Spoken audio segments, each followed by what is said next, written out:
Namaste. This is Dr. Mitra Pariyar speaking from Kathmandu. To those who don't know me yet, I am a sociologist by academic training. I did my PhD from Macquarie University in Sydney, Australia.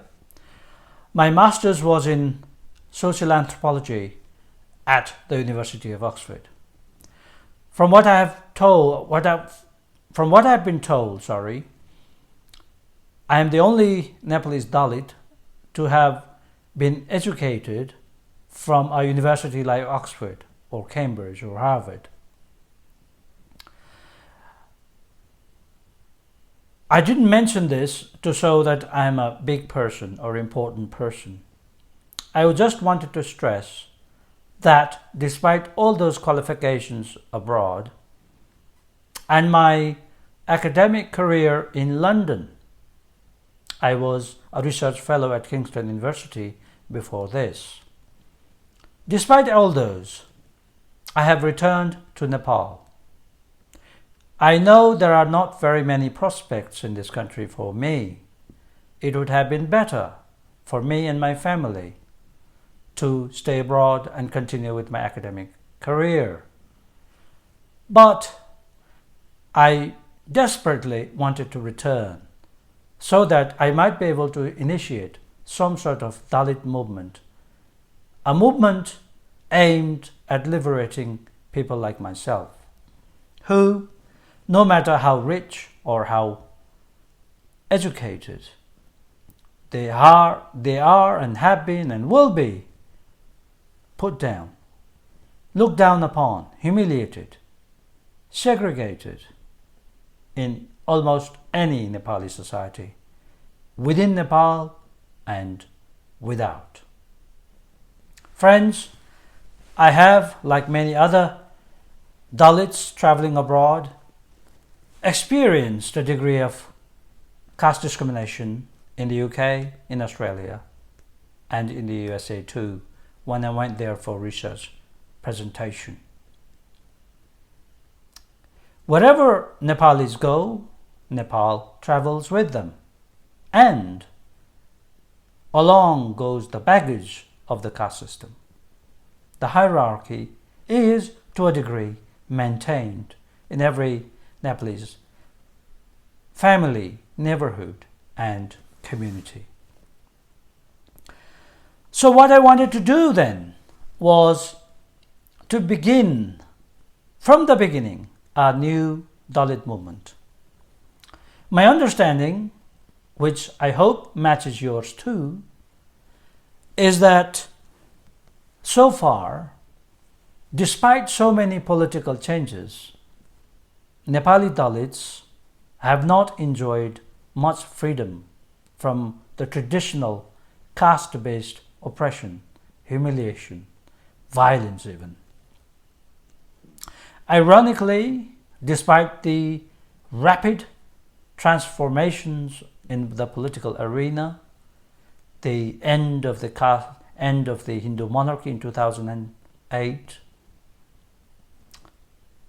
and the freedom and liberty that have been ensured in our constitution and the law,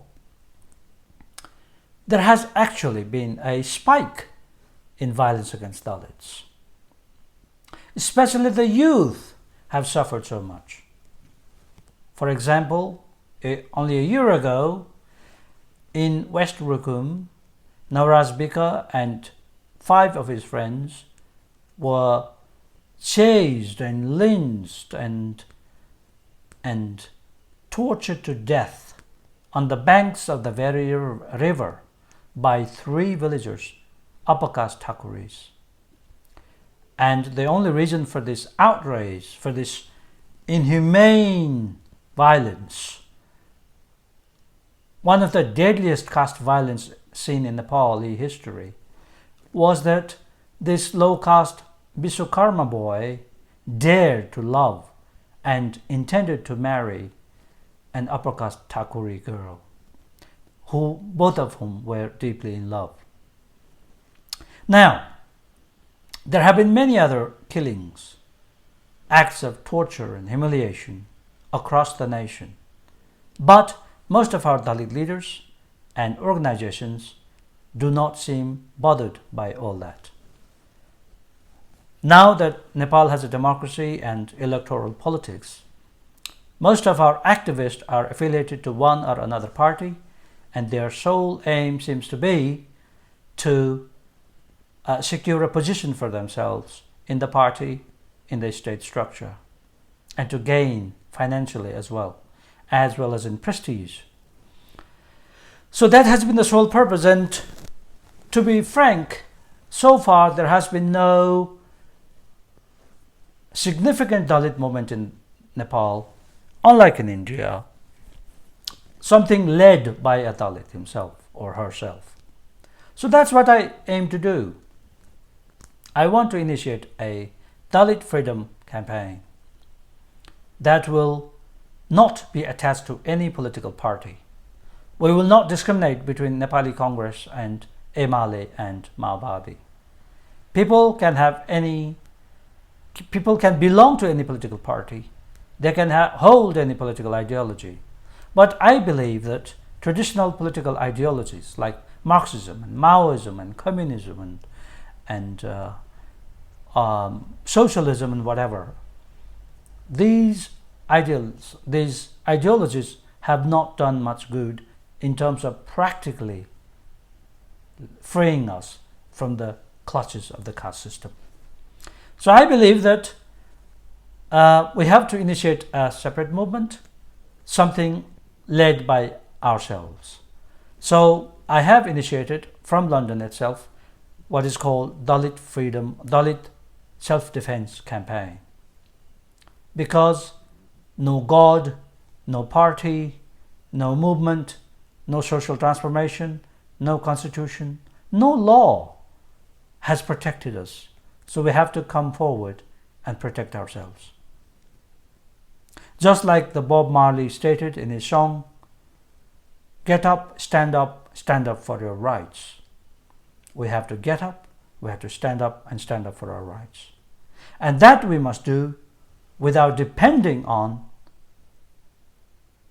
the upper caste leaders, without asking them what to do, without seeking their active support, and without making them our leader.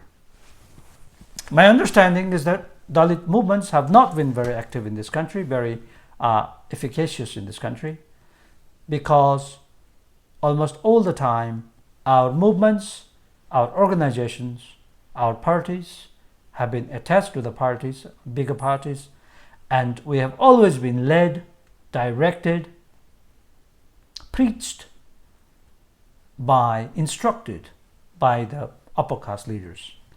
That we must detach ourselves from. So the Dalit Self-Defense Campaign will not have leadership from other parties other than Dalits. And it will mainly appeal to the youth. I want to read a short quote by Kailash Satyarthi. He's a famous man from India, a Nobel laureate, who was awarded with Nobel Prize for his activism in terms of ending child slavery in India. And also for his fight in support of universal education to everyone. Now he says, in terms of indicating the importance of the youth, the power of youth is the common wealth for the entire world.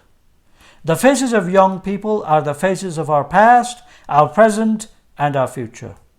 No segment in the society can match with the power, idealism, enthusiasm, and courage of the young people. This is Kailash Satyarthi writing about the importance of the young people. I believe that I cannot much change the mindset, the psychology, the brains, the thinking, the ideology of the older generation who have been trained, educated, tutored, instructed by upper caste leaders. But I can certainly appeal to a great extent to the young people who are frustrated, who are angry, who are outraged by the persistent caste discrimination in every step of their lives, despite so many political changes and constitutional and legal reformation. These young people are the clean slates where we can write new things, where new ideas can emerge. Now, that's why, in order to appeal to the younger people living in Nepal and outside, I'm giving this short address in English. Now, I think that in order for us to detach ourselves from the upper caste thinking, Brahmanism thinking, Bahunbadi thoughts, to stop looking at things through the Brahmanic lens, we must adopt an ideology that was created for Dalits by Dalits themselves. And that you can find in no one else other than Dr. Babasaheb Ambedkar. Now, he's a relatively new figure in the Nepalese society because not many people have heard about him. That's because Ambedkarite ideology has been effectively blocked, especially from Nepalese hills, by the upper caste rulers, because they want to keep the caste system pure in this country. They want to continue to dominate us and subjugate us and humiliate us, no matter the political changes. Now, Dr. Babasaheb Ambedkar had a double PhD, and so in the first half of the 20th century, he got a PhD from LSE in London and in America, returned to Baroda. He got a fantastic job with the Ministry of Defense in the Kingdom of Baroda at that time, but he struggled to find a room for renting. Despite his high position, he was an lower caste, so no one rented him the property. So from then on, he started thinking about, writing about scholarly books and articles and effective speeches about what it is that has persistently put Dalits down and treated them, Dalits, like aliens from another planet, worse than that, worse than foreigners. Untouchability, what's the source? So he wrote a number of books, and one of the earliest books was Castes in India in 1916. And another important booklet written in 1936 is The Annihilation of Caste. Mind you, The Annihilation of Caste has been translated into Nepali by Kamala Hemchuri. Kamala Hemchuri is one of the intellectual Dalit figures based in Kathmandu. Likewise, Ambedkar wrote Who Were the Sudras in 1946, The Buddha and His Dhamma in 1957, Pakistan or Partition in 1945, Waiting for a Visa 1990, now that was been reproduced obviously, The Problem of the Rupee in 1923, so The Untouchables 1946, Riddles in Hinduism, that's another important book that has been recently republished in 2008. Now, so what Dr. Ambedkar found was that Dalits were being crippled, their humanity, their self-dignity, their self-respect, dignity, humanity had been denied to them, mainly by Hindu religion and culture. That, some of his past reformers, predecessors in India had also pointed out towards that, such as Pariyar. But Babasaheb Ambedkar was the one who explicitly exposed this pap of the Hindu Dharma. So he tried to reform the religion. He had quite a bit of fight with Gandhi as well in terms of actively reforming religion. But in the end, he realized that he could not reform a religion. The Brahmanic thinking was too hard, too strong, too ossified, and therefore he ultimately joined Buddhism together with 500,000 of his supporters in the city of Kanpur in 1957. That was the year he passed away as well. So I don't think that we have to straight away advocate religious conversion. Like Ambedkar, I want to first of all try and reform religion and culture and tradition in this country. Many people might not realize, even the educated people hardly realize, that it's the religious belief and the cultures and the customs and the rituals that have separated the castes. For example, those who wear the janai, the sacred thread, and those who don't. So there is a hierarchy. Those who culturally have the right to wear the sacred thread, Baun and Chetri, they are considered twice born. Religiously, it is believed that they were born as humans second time. So they were pure, pious. But we were born only once as humans, and therefore did not have that same entitlement. So in that regard, those not wearing the thread, which means even Janajatis, ethnic groups of Nepal, Gurung, Magar, Rai, Limbu, everyone, they too are Shudras, untouchables to us at a certain extent. And we are Ati Shudra, the worst of the worst, the untouchables, even from the untouchables, that is Dalits. So what has happened is that Hindu kings and Rana prime ministers over the centuries created the social structure of Nepal along the Hindu principle, along the Manusmriti. So the Muluki Ain of 1910, Bikram Sambat, is a copy of Manusmriti, which strongly advocated torture of Sudras, those who did not follow the strict Hindu rules of caste. So, for example, Manusmriti and Muluki Ain say that those Sudras who read Vedas, who try to educate themselves, who pronounce the slokas, their tongue be cut out. Those Sudras who sit alongside an upper caste, their buttocks must be sliced off. Those who utter the name of the upper caste, in a humiliating way, in order to put them down, so they should be tortured by inserting a long nail, red hot nail, into their mouth. So all kinds of torture, inhumanity, deprived from education, from collecting wealth. So whatever we experience in our everyday life, even today, is mainly based on the rules set out by Manu, the writer of Manusmriti, which is about 2,000 years old. So we need to struggle really, really hard. We have to create a separate movement.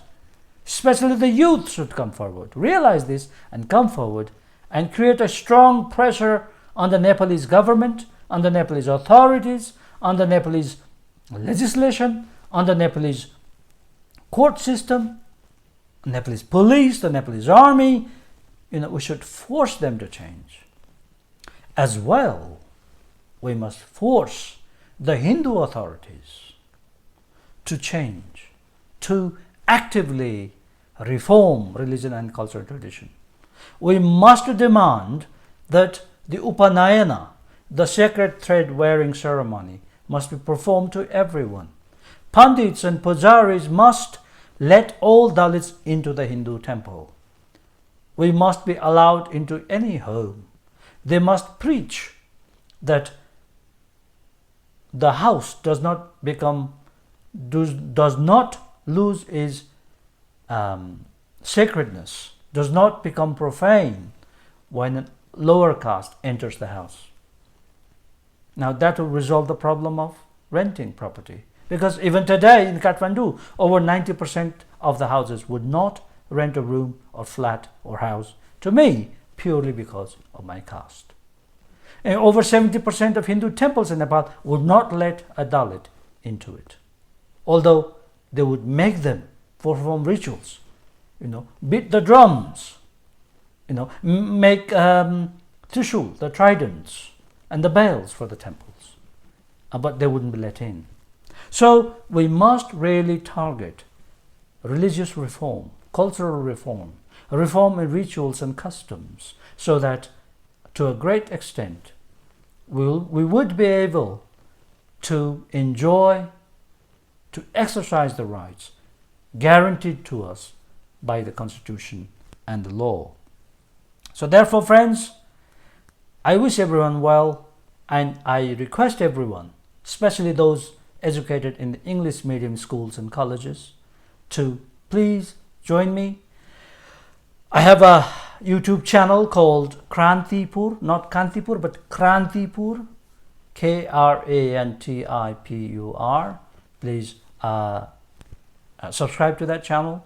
Please share this video as well. Dr. Mitra Pariyar. This is a Facebook ID. I have two, one in English and one in Nepali. Please join either one of them and be actively involved. Get in touch with me and let us, the young people, sow a new path, a new hope for Dalit liberation, to end this terrible practice of humiliating, committing crimes against Dalits with impunity. Namaste, Dr. Mitra Pariyar.